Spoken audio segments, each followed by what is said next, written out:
Have a nice day, everyone. Tandaan niyo po, walang miyembro ng pamilya na habang panahon makakasama mo. Walang asawa na habang panahon makakasama mo.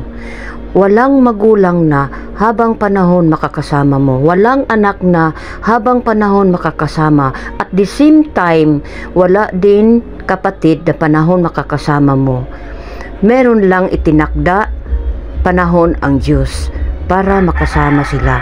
Sa buhay mo, meron lang itinakdang panahon ang para ma-enjoy mo yung mga panahon nga makakasama mo sila. Bawat panahon kasama ang pamilyang pahiram ng Diyos. Bawat panahon kasama o bawat araw na kasama mo sila, kabawasan yun sa panahong makasama mo sila. At bawat sandali na lilipas, palapit ng palapit sa pagtatapos ng pahiram ng panahon sa iyo ng Diyos.